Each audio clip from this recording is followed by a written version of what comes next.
A single professional ad can cost an agency over $50,000. But with Soul Cinema and Seedance 2.0, you can create one on your laptop that looks just as expensive.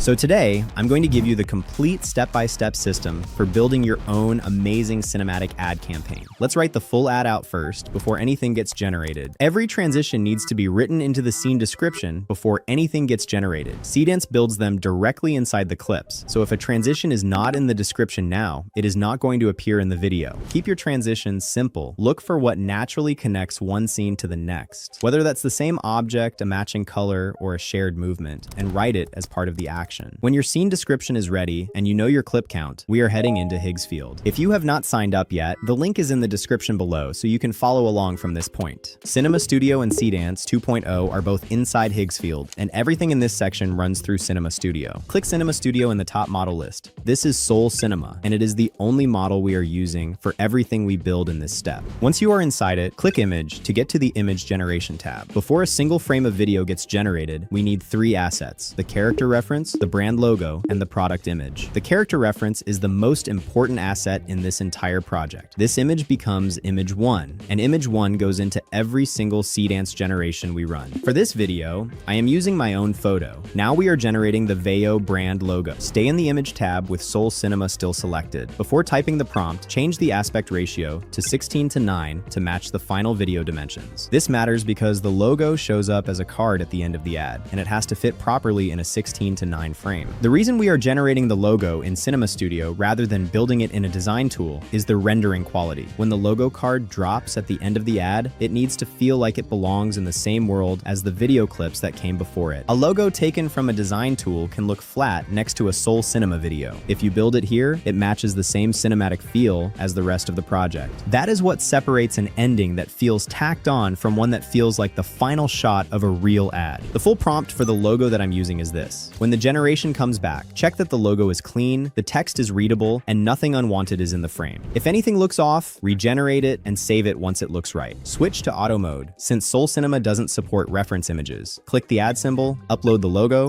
then enter your prompt. When the skateboard comes back, save it once it looks right. Now you have image 1 as your character, the Veyo logo for the outro card, and the skateboard image for the skate scene. Each piece was created using the one before it as a reference, so everything matches in look and branding. That kind of consistency sets it up before Seedance even starts, and that is why the final ad feels like it was made by a real team. We are switching to video generation now. Click Video at the top of Higgsfield and make sure Seedance 2.0 is selected as your model. We are generating 3 clips in this step, and we are starting with the snowboard scene. Before we write a single word in the prompt field, go to Upload Media, select the Image Generation tab, and upload your image. Once it appears, click on it and make sure it is eligible. Now set the generation settings. Duration is 15 seconds, aspect ratio is 16:9, and resolution is 1080p. These 3 settings stay the same for all 3 generations and do not change them between clips. For this first clip, which is the snowboard scene called The Drop, the full prompt that I'm typing is this. Now you hit generate and let it run.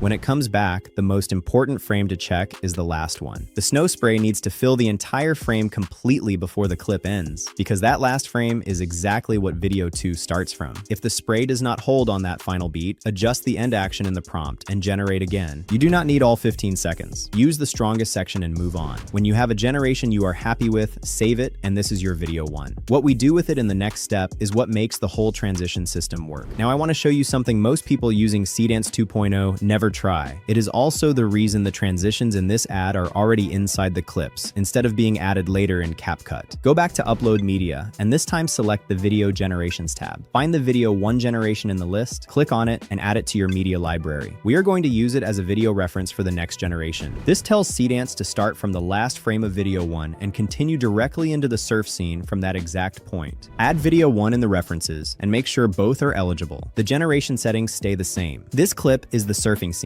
called The Wave. The full prompt is this, so let's go ahead and generate it.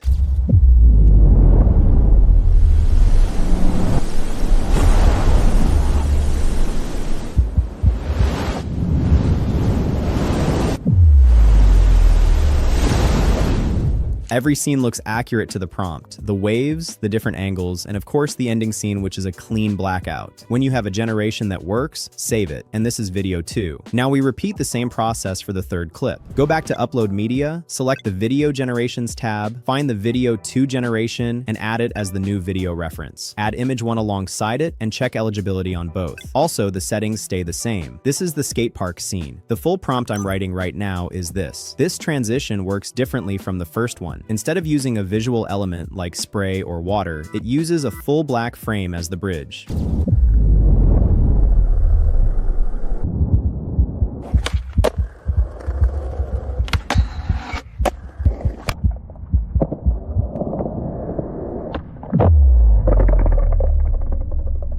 When video 3 comes back, check the opening of the clip. You should see a black frame hold for a second before the camera starts pulling back to show the skateboard. If it skips that and just jumps straight into the skate scene, that opening movement is not there. Go back into that part of the prompt, make the hold and the pullback more clear, and generate again. These cross-environment transitions are the hardest thing to get right in this whole project. If it takes 2 or 3 tries, that is completely normal. Once all 3 clips are saved, we are heading into CapCut and drag all 3 clips into a new project in order.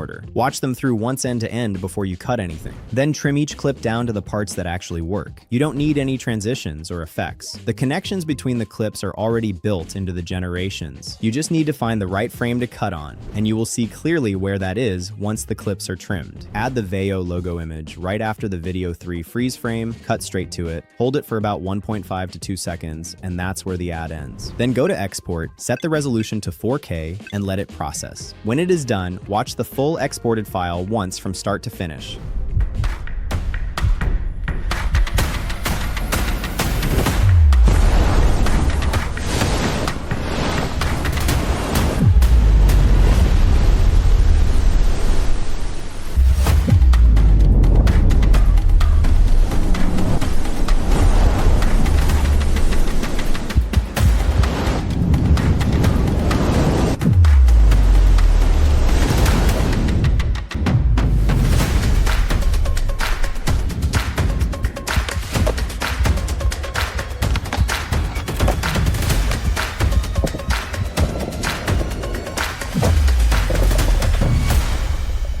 The link to get into Higgsfield is in the description below. Once you understand the process, it becomes much easier to take a rough idea, shape it into a clear visual direction, build the scenes step by step, and turn the final result into something that actually looks polished, usable, and ready to post. Thanks for watching, and I'll see you in the next one.